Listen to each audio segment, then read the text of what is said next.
السلام عليكم. كيف حالكم؟ كنتمنى تكونوا بخير. في الكثير من المرات ملي كنسولو شي حد كي داير واش لاباس، كيكون الجواب بدون تفكير الحمد لله بخير، وخا يكون واحد ما لاباس والو. في برنامجنا كيف حالكم بغينا ما نسولوش فيكم غير من باب الصواب، لكن كيهمنا فعلا نعرفوا الصحه النفسيه ديالكم، احوالكم، والامور اللي كتخليكم ما كتحسوش بانكم مزيانين. غادي نهضروا على الصحه النفسيه، على الضغوط النفسيه، على الاضطرابات وعلى الامراض النفسيه والعقليه، ونقترحوا عليكم بعض الحلول باش تسترجعوا الراحه النفسيه اللي كيقلب عليها اي واحد. بمعية الدكتور وديع غندالي، الطبيب الاختصاصي في الأمراض النفسية والعقلية والمعالج النفسي. غادي نتلاقى معكم كل أسبوع على كاب راديو وكاب تيفي باش نهضروا في المواضيع التي تهم كل فرد في المجتمع.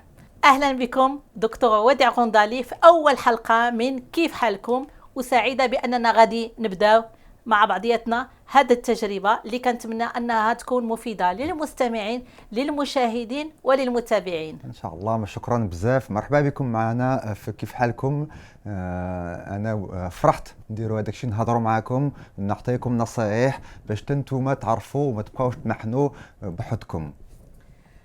دكتور وديع غندالي، إلا سمحتي لي بغيت نقترح عليك اليوم نهضروا على واحد الموضوع اللي كنظن كيمسنا جميعا بدون استثناء، الناس اللي أصحاء، الناس اللي مرض، مختلف الفئات المجتمع. وحنا في هذا فصل الصيف اللي كنشهدوا ارتفاع ديال درجة ديال الحرارة، وهذا الصيف بالضبط عرف يمكن أرقام ومعدلات قياسية في ارتفاع درجة الحرارة في المغرب في مختلف المدن المغربية. يمكن هذا الموضوع يجي شي واحد غريب، يقدر يجيه موضوع جديد.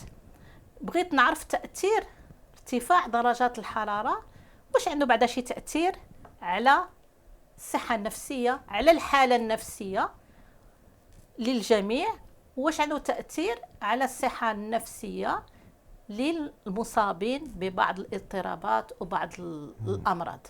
بجوجهم في الجامعين، كل واحد خاصو يحضي راسو كيفاش كيشرب الماء امتى كيخرج. وكثر الناس الكبار من مورا 70 عام باسكو ما كيبقاوش يحسوا لا عندهم العطش. هذاك الشيء خاصنا نحضيهم ونجيب كل ساعتين خاصهم يشربوا شويه. بزاف ديال الناس غيشربوا بزاف من مره واحده. هذاك الشيء اللي كيشربوا بارد خايب، احسن نشربوا شي شويه ديال الويزه كل ساعتين، شي كويس ديال اتاي مزيان باسكو هو سخون وماشي على الماء وكيدخل حسن في الجسم ديالنا. هذاك الشيء هو الاول. وكثر اللي عندهم شي شي مضادات اكتئاب ولا ضئان، وما كي المكانه ديال باش يديروا لا تمبيراتور ديالهم كتخسر شويه مع هذوك الدوات. دابا حنا غنشدوها شويه بشويه، يعني كنعرفوا بلي راه درجه الحراره بعدا كتاثر على الذات ديال الواحد بدون استثناء. كيجي العطش يمكن طلع عليه السخانه، يمكن يسخن. هادو كنهضروا على الاحوال الا بغينا نقولوا البيولوجيه ديال الجسم. واش كاين شي تاثير اخر مرتبط جوستومون يعني بالحاله النفسيه، بالامراض النفسيه، وبالناس اللي كياخذوا الادويه ديال العلاج؟ هذا هو اللي بغينا نعرفه. الناس اللي عندهم اكتئاب الاولين، باسكو في الاول عندك اكتئاب شي حاجه ساهل، عاد نشرب الماء ما بقاش كنخمم عليه.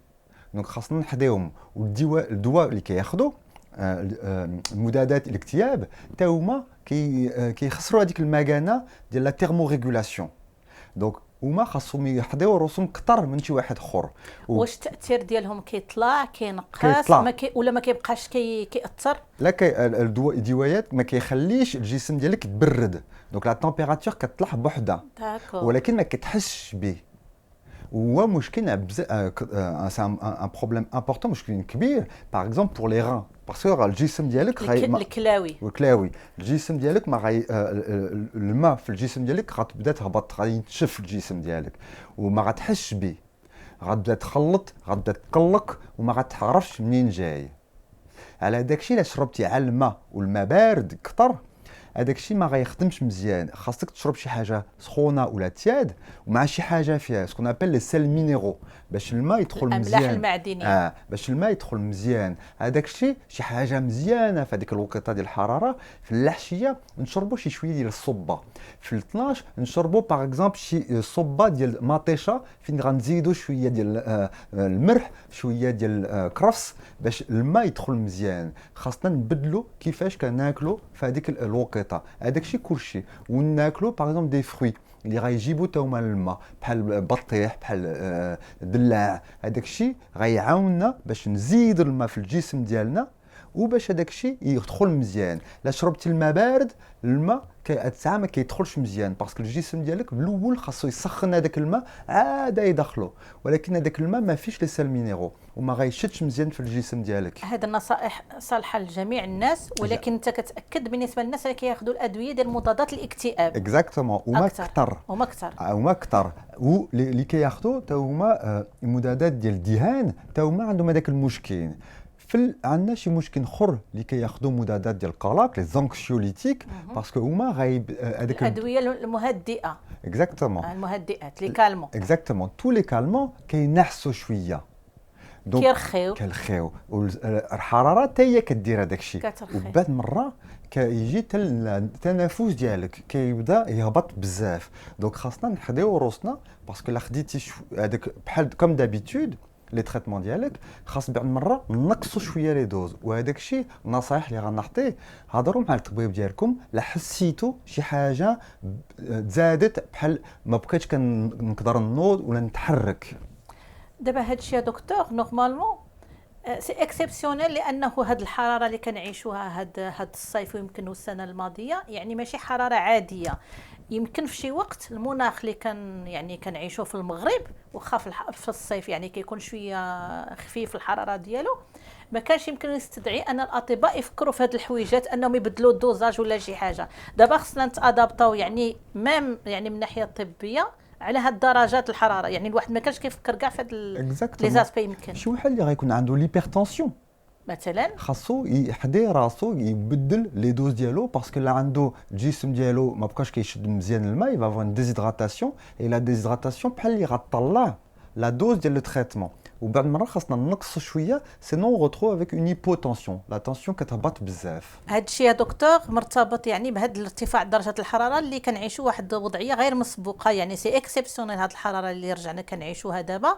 ويمكن ربما المناخ قبل المغرب ما كانش كيطلب هاد يعني واحد التغيير يعني في البروتوكول اللي بغينا نقولوا، لانه كنا كنعيشوا حراره عاديه. يمكن دابا كيخص الاطباء ما ينتبهوا يبدلوا يمكن في الدوزاج ديال الادويه نظرا هادشي اللي قصتي. يمكن اكزاكتومون باسكو دابا هذيك الحراره واخا لي اكسبسيونيل يمكن غتبقاو كيك بعض المره وغترجع، ولكن لما حضيناش روسنا سيغتان تريتمون لما هبطناش لا دوز باغ اكزومبل ليبرتونسيون اللي عندك ليبرتونسيون عندهم طونسيون طالعه ولا كياخذوا الدواء، ولكن الماء ديال في الجسم ديالك ينقص شويه بحال لا دوز ديال لو تريتمون ديالك غتطلع. دونك هاد الساعه خاصنا نهبطوا شويه لا دوز ديال هذاك الدواء والا غيهبط الطونسيون بزاف اكثر من داكشي اللي بغينا. وهاد الساعه غيتمحنوا ويقدروا ميم يطيحوا.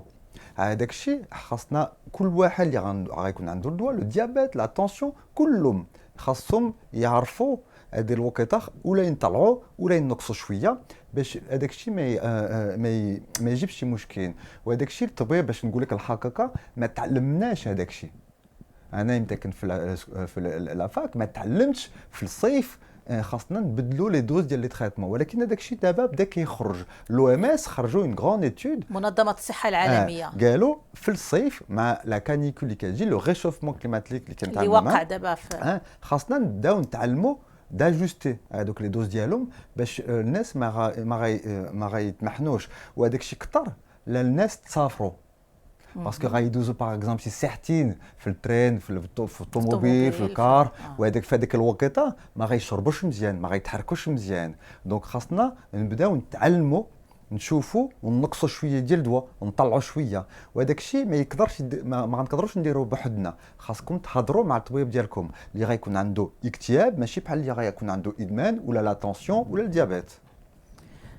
بالنسبه للناس ديال الزهايمر ديجا هاد الناس عندهم مشكل يعني ديال النسيان وخص لونطوراج ديالهم هما انهم يواكبوهم ويتكلفوا بهم. وعاد زيد عليها دابا بالنسبه لهاد الحراره، واش حتى هما هاد الدوزاج ديالهم ولا هاد الادويه واش هم حتى هما كيعانيو بشكل يعني مختلف اللي ما كنردوا ليهش البال؟ كبير، وما عندهم جوج مشكلين، ما غيشربوش يقدر ينسى بعدا انه يشرب، وكثر ما غيحسوش بالعطش. بالعطش. يعني ميكانيزم اللي في الالزهايمر دون لا ديمونس اللي هذاك العطش ما كيبقاش يتحس به، دونك واخا ناشف ديزاكتيفي داك ديزاكتيفي، ماشي الميكانيزم كينساو، ما كيحسوش به. لا قلتي لي ضرك العطش غيقول لك لا، واخا هو ناشف. على داكشي ما خاصناش عاد نسولهم، خاصنا نجيبوا شي حويجات. وهاد الساعه كنعطي النصائح للناس بحال كل ساعتين خاصو يشرب شي نص ديال الكاس، ماشي شي حاجه يتر كل ساعتين، ولكن كل ساعه ساعتين تشرب شي حاجه صغيره، حسن ما تشرب يترو كل 5 سوايع. دونك دي بوتيت كونتيتي ريغوليير. والمشكل الثاني هما مع الدوايات، الدواء اللي عندهم الدواء هاد الساعه لا هما بداو كيحسوا بهذيك الحراره ولا تمبيراتور طلع، لا كونسونطراسيون ديال الدواء ديالو غيطلعوا وغيزيدوا لي زيفي سكوندير اللي غيتعاملوا معاهم. كنظن من غير الناس اللي عندهم الزهايمر حتى الناس اجي اللي كبار في السن اللي ما عندهمش يعني مشكل ديال النسيان، ولكن يمكن ملي كيوصل، انا قريت واحد الدراسه كتقول بلي راه ملي كيوصل الانسان العادي لواحد السن معين كتضعف داك لا سونساسيون ديال من مورا 70 عام. مورا 70 عام من مورا 70 عام لقينا الناس ما بقاوش كيحسوا مزيان على داك لا سونساسيون ديال العطش. على داك الشيء خاصنا نديروا بحال دي ريتوال، ماشي نشربوا امتى كنخرجوا نشربوا ولا ناكلوا نتغداو، خاصنا نديروا نحضيو روسنا كل ساعتين، وخاصنا نبدلوا كيفاش كناكلوا. هذاك الشيء دي بيرسون كوم سا كل ساعتين نجيبوا ان بوتي فروي، ولا شي ماشي التفاح ولا شي بعويد، حسن شي طريف ديال البطيخ بارفي، هي فيها بزاف ديال الماء، بحال شربتي النص ديال الكاس وهذاك الماء لا كاليتي ديالو طالعه على الماء اللي كنلقاو في المعادي. الحراره واش ممكن كتسبب كذلك في بعض الاضطرابات يعني وبعض المشاعر، يعني الشعور بالغضب، ان الواحد دغيا ولا كيتعصب ولا كيتنرفز ولا حس براسو ماشي هو هذاك، اضطراب ديال النعاس، ما كينعش يعني الساعات الكافيه ولا ما ينعش كاع لانه كتكون الحراره كثيره. واش هذا الشيء يمكن مع المده ياثر على الصحه النفسيه؟ ضروري. والبارح كنت كنتصنت شي حاجه، كانوا كيهضروا على الحراره اللي كيحسوا بفرنسا، وقالوا واحد الراجل قال لهم في المغرب هما مولفين يكونوا مع 35 حتى 40 مولفين. اش كيديروا؟ ما كيخرجوش من 11 حتى ل 5. Donc il faut changer كيفاش كنكونوا كل نهار. Il va falloir changer notre mode de vie. وهذاك الشيء مهم، ما نقدروش نكونوا في الصيف كيفاش غنكونوا في البرد، باسكو بيان سور لا خرجنا القلق، العصب، لي كونفلي، الناس غيضاربوا، غيكونوا نزيدوا لي زاكسيدون، لي زيرور في الخدمه ديالنا. على داك الشيء il faut changer notre manière، باسكو باغ اكزومبل هذاك الشيء اللي قلتي للناس عندك 100% كاينه. لما نعست مزيان غنقلق، غنتعصب، وتا داكشي كلشي اللي كندير لا طونسيون ديالي لا كونسونطراسيون غتنقص. هذاك الشيء خاصنا نبدلو، نفيكو بكري، نتسقاو باغ اكزومبل مع 12 الوحده، نديرو شي كيلوله نتيت سياست، نحسو شي شويه واخا نخدمو شويه من بعد. اي سا يبا فالوا خاصنا نتعلمو نبدلو كيفاش كنديرو الحياه ديالنا كل نهار، الخدمه ديالنا يفو ادابتي نو زورير على لا ناتور. ما يمكنش نبقاو. يا يو اوسي ان ارتيكل اللي خرج البارح على لا كونسوماسيون ديليكتريسيتي طالعه في المغرب، باسكو ايفيكتيمون باش نتعاملوا مع هذيك الحراره كنديروا لا كليماتيزاسيون او ليو نبقاو نفكروا كيفاش كانوا كيديروا بكري الناس يشونجي لور مانيير دو فيفر. الادويه دكتور، الادويه خاصه اللي كتخدم بها يعني انت وزملائك ديال العلاج النفسي، واش كيوقع التركيبه ديالها، واش كيوقع لها شي تفاعل معين مع الحراره بحيث انه كيبدل التاثير ديالها ولا لا؟ كيبدل لا دوز ديالها، باسكو لا دوز كيما هضرنا قبيله. سي تو سي سورتو سا. كاين باغ كونت غنقول لكم يا ان اكزومبل سي لي زانتي بسيكوتيك، المضادات الدهان، هما خاصنا نحيدهم باسكو يفون سكون ابل لا فوتوسنسيبيليتي. الا خديت هذاك الدواء ومشيت في الشمس الكدار بحال يجيني شي حاجه بحال حرقت، il augmente la sensibilité ديال الجلد ديالنا. كيرفع من الحساسيه ديال الجلد. دونك هادوك خاصنا نحديو لا خديتي ان تريتمون كوم سا نورمالمون ما تخرجش في الشمس. ما خصناش نخرجوا في الشمس. بزاف ديال الناس وباكا كنهضر مع ان باسيون ديالي شي السيمانه اللي فاتت كيمشي في البحر كل نهار وبدا كيحس كيتحرق الحروق، وهذاك الشيء قال لي واخا كندير لا كريم كلشي، قلت لي ما تقدرش تمشي في الشمس من 11 حتى ل 5 غيحرقك. دونك هذاك الشيء يا دوطخ ميديكامون كاينين بزاف، هذاك عاد الدوايات ديال المرض النفسيه، ولكن كاينين يا بوكو دو ميديكامون اللي كيديروا هذيك سكون ابل لا فوتو سنسيبيليتي. فو بوفي فو رونسيني ولا هضروا مع الطبيب ديالكم، وهاد الساعه انتردي دو سولاي دو 11 ل 11 حتى ل 5. ولا يمكن يتبدل حتى لو مود دومبلوا ديال داك الميديكامون مثلا، ما عرفتش واش سا شونجي كيلكو شوز الا تخد بالليل مثلا ولا ماشي بالنهار مثلا. نقدروا نبدلوا باش هاد الساعه ايفيكتيمون الناس ما غاياخذوا شويه معطل، يفون شونجي لي زورير. كاينين بزاف ديال الحوايج نقدروا نديروا، ولكن بالحقيقه هذاك الشيء اللي قلت لك قبل ما تعلمناش حنا الطبيب نديروا هذاك الشيء. اون بريسكري لي ميديكامون ماتان الصباح 12 ولا العشيه. Et oui, peut-être qu'il faut qu'on fasse, par exemple, نخوضوا une prise مع السبعة ديال العشية ولا الستة ديال العشية، ونديروا واحدة أخرى مع 12 وواحدة مع الصباح، وما غيبقاش هذيك ديال 12 ديال العشية.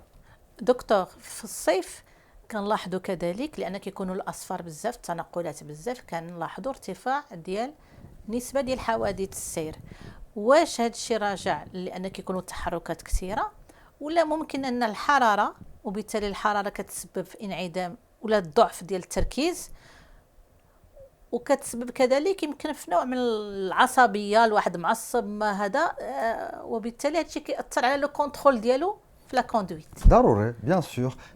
كاينين يا دي زيتود كي مونطري كو لي اكسيدون، لو نوم داكسيدون كيطلعوا في الصيف باسكو ماشي الناس كيتحركوا بزاف، الناس ما كيبقاوش يصبروا.